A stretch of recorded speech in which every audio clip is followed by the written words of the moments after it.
Very exciting. Thank you, Madam President. It was made abundantly clear to me at the onset of my tenure a year ago with MCPS, both in community meetings and also by the board, the importance of safety and security in our schools. And I'm delighted to bring forward our team for the third installment on our safety and security update. The collaborative efforts of our teams to coordinate safety plans and strategies that impact individual facilities within their communities are crucial to the positive outcomes in providing a sense of security for our schools. Through the use of data, today's discussion will reflect what we've learned this year and the direction in which we are moving to strengthen our safety across MCPS. There is some encouraging data that I am excited that we get to share today. By dedicating our attention to these critical areas, we can reaffirm our unwavering commitment to fostering a safe environment for all students and adults who enter our campuses. And with that, I turn things over to Mr. Marcus Jones and Dr. Peter Moran, who will share details about how our district is moving forward with safety and security. Thank you, and good afternoon to the board and to Dr. Taylor. It's a pleasure for us to be with you today to discuss our safety and security update for this past school year, and we have interesting information to share. First and foremost, I just want to remind the board of this visionary statement that was prepared, and really that we have focused again on the second paragraph, I think, which is vitally important, on a comprehensive and balanced approach that emphasizes the prevention, the intervention, and consistency across our entire district. And that has been really the focus of many of the operations in which we have held steadfast with throughout this particular school year. Again, this is the third and the final safety security update to the board, and also coming up on the completion of my first year in this role. You will hear in this presentation what has occurred this year. We've delivered on promised initiatives, including working with schools on the student ID program, catching up on broken technology. About the 966 student infractions that impact school safety, giving the board a closer look into the incidents that happened across the district and at the school level. This year, fighting knives and other weapons and drugs and controlled dangerous substances were our highest across the district. A clear picture is also going to be explained of the 124 student arrests for incidents that occurred on campus, and we want to make sure that we clarify the difference between full custody of these particular offenses, as well as the referrals that are provided to the Department of Juvenile Services in order to rectify these particular incidents. We also, in this presentation, we want to discuss how we plan to create a safer learning environment in FY26 through consistency, high expectations, and more coordinated efforts, including the student code of conduct, technology, and a national emergency response protocol. As I conclude the end of my first year, it was important for me to learn MCPS, what's working, and what needed to be done to really support Dr. Taylor's focus on creating a safe learning environment. I knew entering this role, collaboration with all offices, especially Dr. Moran's and Dr. Phil's teams, and across agencies, Montgomery County Police and our other law enforcement and public safety partners, Street Outreach Network, Maryland Center for Safe Schools, was going to be critical to lay a foundation for the safety and security work in this district. You will hear that as a theme in my update, but also throughout this discussion. This has made a difference in our work. This year, in collaboration with Dr. Moran's team, we completed school safety walks at all of our high schools and we are currently visiting our middle schools to gain a baseline of safety practices and a true understanding of district-wide needs. Later in this presentation, I will share more information about the learnings from this process and what we will do to address the challenges. We also implemented some consistent practices across the district to increase predictability and make safer learning environments. This includes, again, all high schools have fully implemented the student and staff IDs, which include wearing and checking for them. Now, there are processes in place at our schools. What I would like to see is to still see a more consistent model for the district from the best practices for student IDs. Next would be our Halo Smart Sensors have been installed and are active in all high school restrooms, creating a deterrent to vaping in these locations and also signaling if there is a large commotion. Though in the first few months of implementation, student awareness has been increased and an enhanced focus has been placed on restrooms by all staff. In discussion with our high school principals and security assistants, the biggest challenge so far is the larger number of false notifications. We are working with our vendor to determine how to balance device effectiveness and more accurate notifications to decrease this response for the coming school year. We have cleared an estimated 85% of a significant backlog of security-related technology requests for new or broken items from multiple years that we worked in conjunction with technology and school administrators to ensure that these items were complete or close to completion. We strengthen emergency response protocols based on what we learned throughout the year. On April 3rd, all administrators participated in mandatory training to support the consistency of protocols and provide enhancements to processes. 2 key upgrades focused on communication, providing principals the autonomy to activate a shelter-in-place or lockdown, standardized use of the Remind app to communicate with students, parents, and faculty. And comms will support communication efforts to allow the school staff time to focus on the safety of the site and managing the incident. I'm sorry, I've missed a couple of slides there. I want to go back. Let's go back. Here we go. Okay, sorry about that. A large focus of my first year, again, was to gain an accurate baseline of the district's safety practices and needs to develop a direction forward and make our schools safe. To do this, in collaboration with Dr. Moran, we completed these secondary school safety walks. This was important to see, again, what is happening in our schools and to learn from principals and security staff the best practices and challenges. We visited the schools, we talked and walked with the principals and their security staff. What we learned from the high schools is that overall there is a very strong collaboration between administrators and security staff. And security teams are active and not just reactive.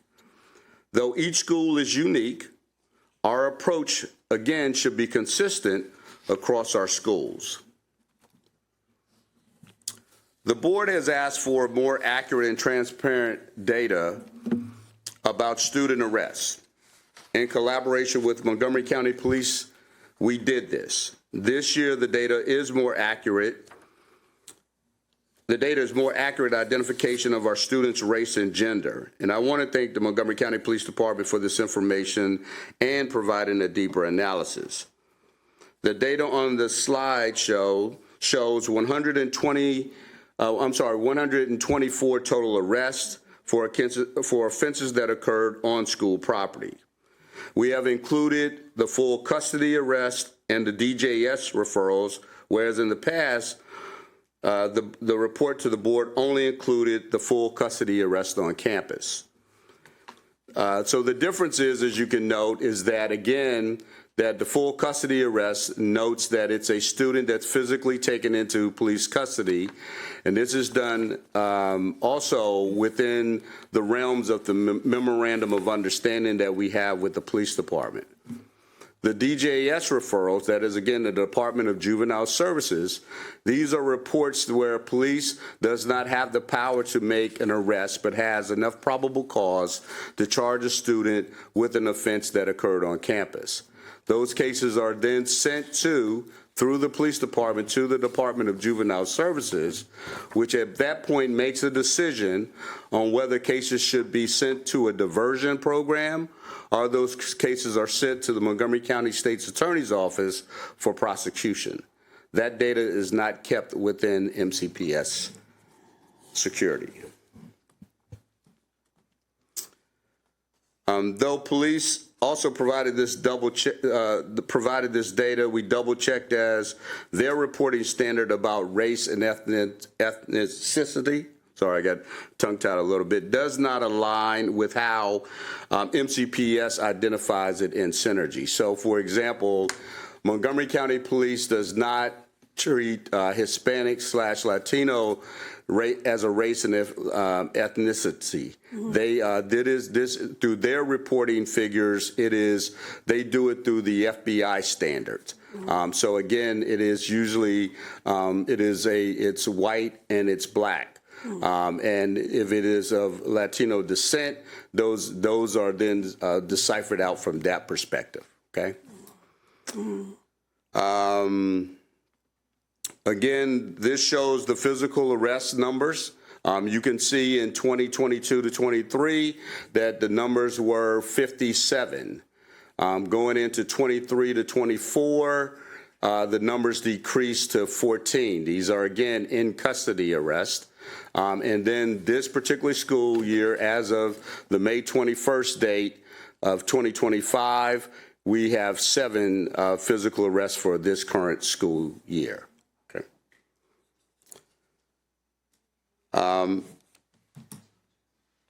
Looking ahead, we want to talk about, again, next year, we will fully adopt the standard response protocol from the I Love You Guys Foundation.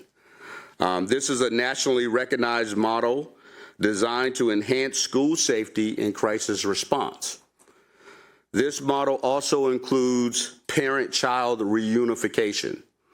This model is easier to understand and provides clear, consistent language for students, staff, first responders, and parents during emergencies.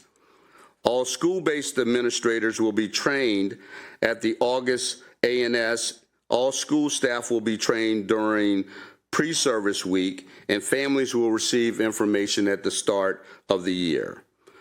All schools will receive correspondence signage to display throughout their building and literature to explain to families that will be in multiple languages.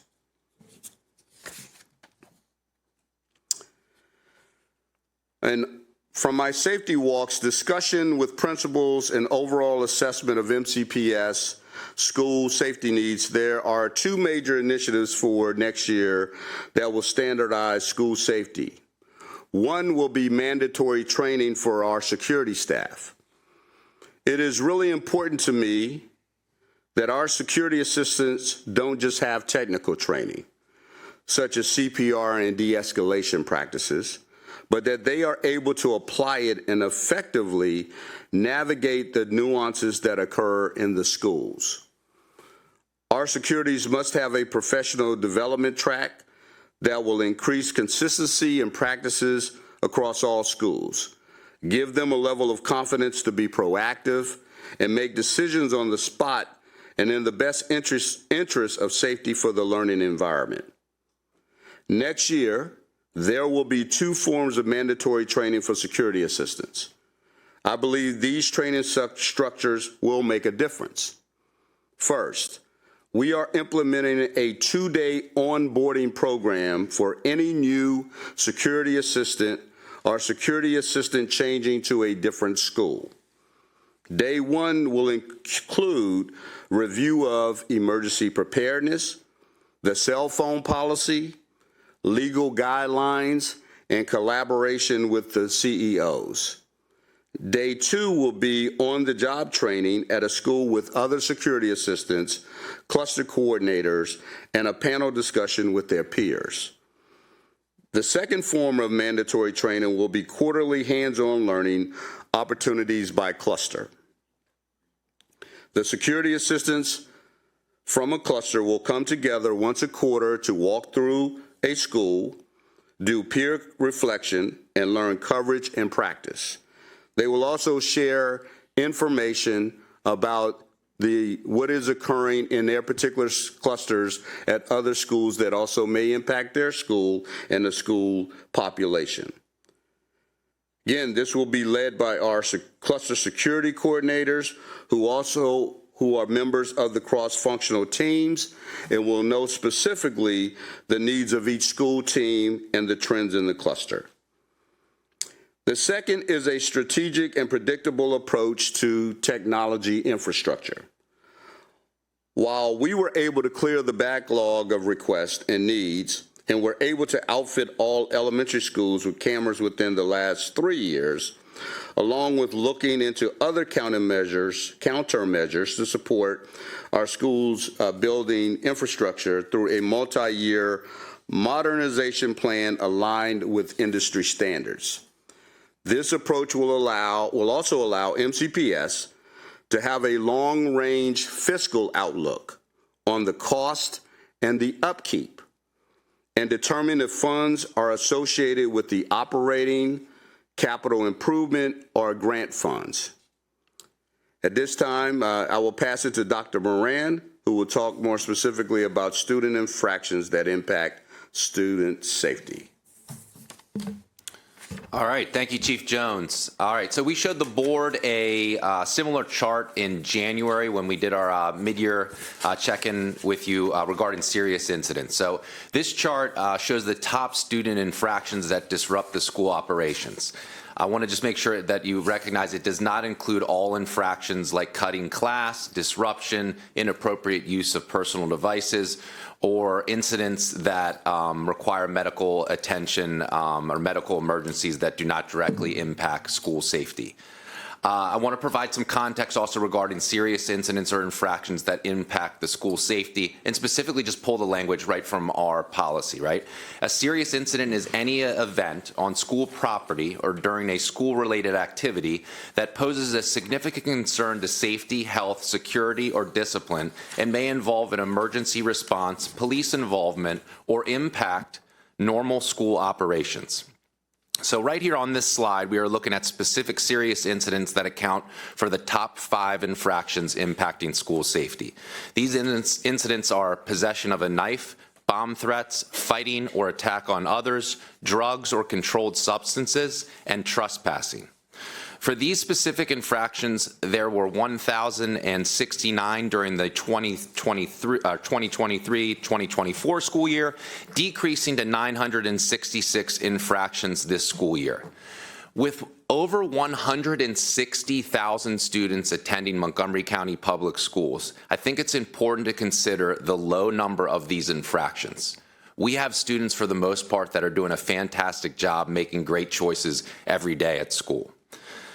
Trends within the data are similar to last year. It's important to highlight that these specific infractions here have been an overall decrease of nearly 100 from last year to this year, notably a reduction in the number of serious fights and attacks, while we saw a slight increase in false alarm or bomb threats. I want to be clear again that this data does not include all fights that occur in our school system. Serious fights, according to our policy, are categorized as those that result in physical injury, require police intervention, or are significant disruption to school operations. In accordance with the Memorandum of Understanding that we have with the Montgomery County Police Department, if a physical attack on another student or adult that requires a medical attention outside of the school health room, schools are required to engage with our police partners. This engagement and level of injury are the key factors in defining a serious fight. Can you help me out, Marcus? Go to the next slide. Thanks. It's a little far reach for me. All right. All right, so this next slide provides a breakdown of the type of student infractions by school level, elementary, middle, and high. Right here, we're looking at elementary schools. That significantly impact daily operations and overall school climate. The infractions presented in this pie chart don't just reflect student misbehavior, they represent real disruptions to teaching and learning and often require adult intervention, behavioral support, or even external resources. The most prevalent infraction here is physical aggression.